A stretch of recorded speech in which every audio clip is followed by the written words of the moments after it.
torta negra envinada es una de esas preparaciones que ha estado en las cocinas antioqueñas por un largo tiempo, servida en todo tipo de celebraciones, desde cumpleaños, pasando por matrimonios hasta eventos religiosos. Está en todas partes, muchos la aman y muchos la odian, pero está presente en nuestros corazones. En Medellín hay muchos lugares en los que uno puede comprar torta envinada. Entre los más significativos encontramos las tortas de Doña Teresa en Buenos Aires, las tortas de la Tía Blanca, las del Gordo y las de la Floresta. En mi casa siempre hubo una especie de dificultad cuando iban a comprar torta.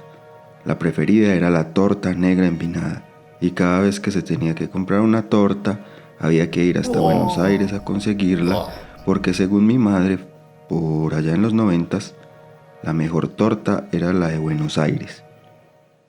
Pero la discusión radicaba en que siempre se embolataba la dirección y el teléfono de las tortas de Doña Teresa que estaban en Buenos Aires.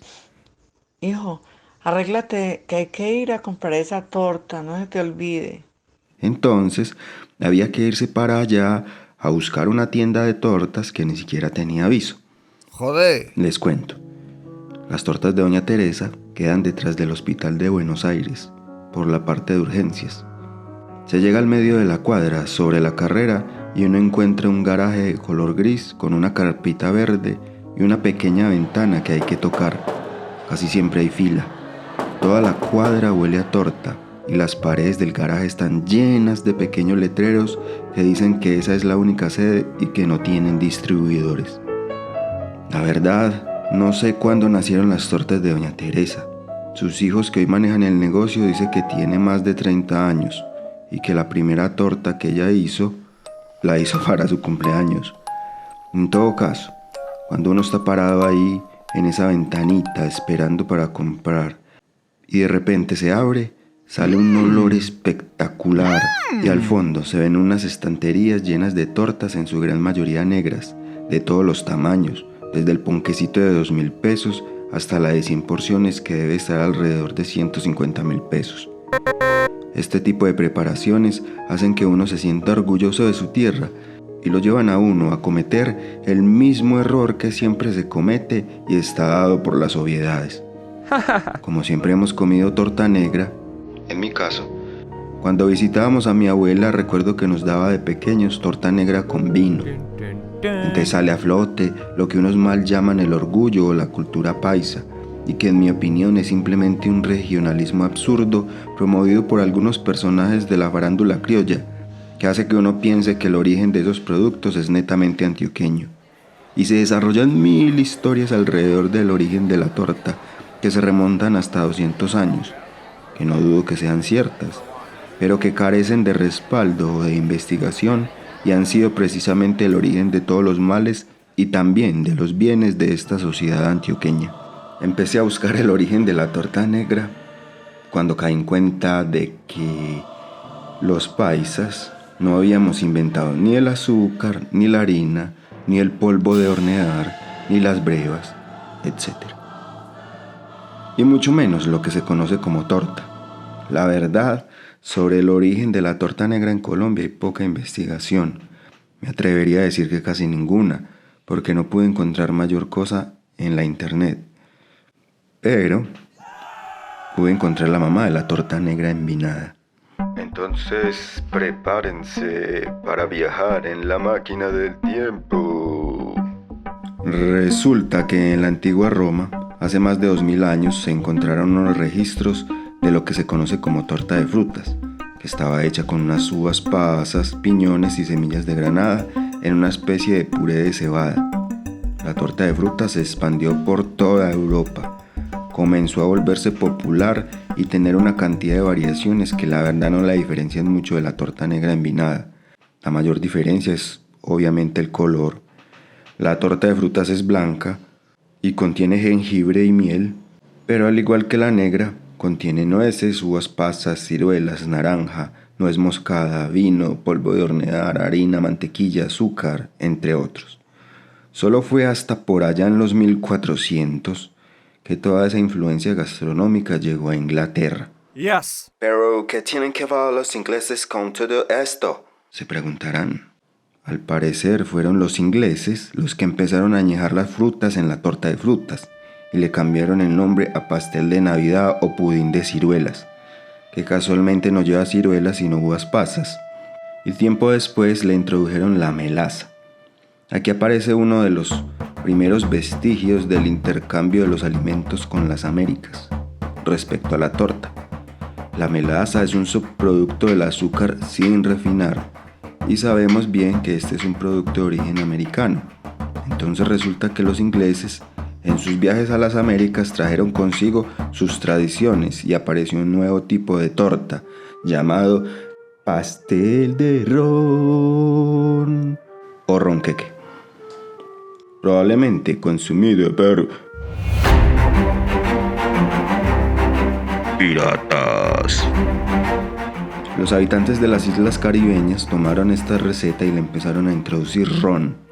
Los ingleses tradicionalmente le ponían whisky, y fue justo ahí donde se creó un híbrido entre esa torta negra inglesa y los productos del Nuevo Mundo. A principios del siglo XVIII, la torta de frutas se prohibió por completo en toda Europa continental. No me van a creer la razón por la que se prohibió, pero es cierto. Estos pasteles fueron considerados como pecaminosamente ricos. Forgive me, Father, for I have sinned. Y ya a finales del siglo XVIII había leyes que restringían el uso de la torta. Al parecer eran tan ricos que hacían que la persona que los consumía sintiera deseos de lujuria o de qué sé yo. En contraste, entre 1837 y 1901, la torta de frutas fue extremadamente popular. Un té victoriano no hubiera estado completo sin la adición de la torta de frutas a la dulce y salada propagación. ¿Se imaginan allá los nobles de la realeza británica, que no sé en ese tiempo cómo se llamaban, disfrutando de un rico y delicioso pedazo de torta con un té, mientras que la reina hablaba toda su carreta? Se dice que la reina Victoria esperó un año para poder comer una torta de frutas que recibió por su cumpleaños porque sentía que mostraba moderación y buen gusto. Añejada es lo mejor. Era costumbre en Inglaterra que los invitados a la boda que eran solteros pusieran una porción de la torta, tradicionalmente una torta de frutas negra, debajo de la almohada por la noche para que soñaran con la persona con la que se casarían.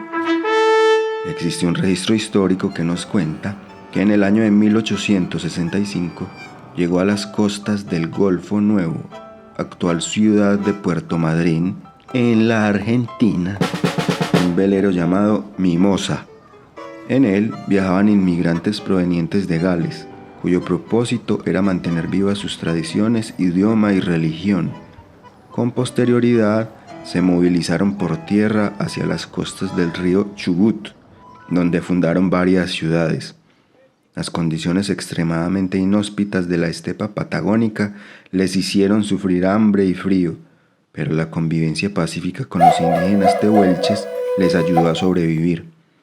Ante la necesidad de hacer rendir los pocos alimentos con los que contaban y hacerlos durar en el tiempo, las mujeres mezclaron los ingredientes que tenían a mano, reinventando una torta tradicional de su región. Así nació la torta negra galesa. Es un símbolo nacional de la Argentina. Bueno, de una región de la Argentina. Esta torta constituyó un símbolo de sostén alimenticio y supervivencia en aquellas duras épocas, como consecuencia de su alto valor calórico y su larga perdurabilidad. Una de las costumbres más llamativas de esta zona, ligada a esta preparación, es la que seguían las parejas de novios. La torta de bodas era coronada por una torta negra galesa. El día de la fiesta se reservaba ese primer piso, se lo envolvía cuidadosamente y se lo guardaba en una lata. La pareja debía comer un trozo todos los meses durante el primer año, como un símbolo de la superación de las dificultades que fueran apareciendo. Sobre cómo llegó a Colombia, tenemos la historia de la señora Blanca Flores Blair, propietaria de tortas de la tía Blanca. A diferencia de las tortas de Doña Teresa de Buenos Aires, Doña Blanca cuenta que su antepasado Hugo Blair Brown, pero como está en inglés debe sonar como Hugo Blair Brown, médico que vino desde Irlanda a ayudar a Simón Bolívar, así como muchos otros británicos en aquel entonces, en la Guerra de Independencia, se quedó en Colombia después de pasada la guerra. Encantado por la belleza de estas tierras, y a sus hijos y nietos les enseñó la receta de la torta negra. Eso fue en 1865. Este último dato es muy curioso porque coincide con el registro del velero llamado Mimosa, que llegó a la Argentina en el mismo año. Gracias a una lápida en el cementerio de San Pedro de Medellín, sabemos que el coronel y médico irlandés existió, nació en 1787 y murió en 1867, aproximadamente a los 80 años de edad. Hasta se casó y todo, por lo que vivió más o menos 45 años en Medellín, suponiendo que traía consigo la receta de la torta negra cuando se vino de Irlanda. Entonces tuvo un lapso de tiempo considerable en el cual pudo haber preparado su deliciosa torta y tal vez comenzó a ponerle ingredientes más regionales, convirtiéndose así en lo que conocemos hoy en día como la tradicional torta negra envinada. Independientemente del origen británico de esta preparación, parece ser que por más de 150 años se han estado preparando tortas negras en Medellín por parte de la descendencia del señor Blair, lo que hasta ahora se convierte en el registro histórico más antiguo registrado sobre la existencia de torta negra en estas montañas antioqueñas. Pero no es que yo lo registre, ya otros lo registraron. Parece que la receta original se ha mantenido y aún goza de su fama. No sabemos si el coronel Blair adquirió esta receta de su mamá o si simplemente la consiguió en las calles de Dublín o de su ciudad natal Donegal, o venía en un tarro de metal como las que usaban para almacenar las tortas en ese tiempo, parecido a los tarros donde vienen las galletas, en forma de receta o publicidad de determinada marca de tortas de aquel entonces. Lo que podemos decir con certeza es que desde 1865 se viene haciendo torta negra en Medellín, por cuenta del señor Blair y su familia, y desde ese momento se convirtió en un producto tradicional de la región que ha sido intervenido varias veces y también posee sus variantes, y en algunos casos lo han mejorado hasta el punto de generar identidad, al igual que las malas copias.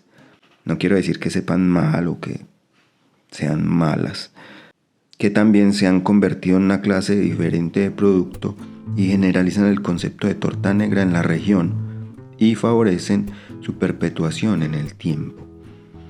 La torta negra fabricada en Medellín se convierte así en una preparación típica que evolucionó en estas tierras y forma parte de su tradición gastronómica. Gracias a todos por escuchar este corto relato. Los invitamos a que nos sigan en Instagram en @elcerdoandariego y en nuestro canal de YouTube El Cerdo Andariego.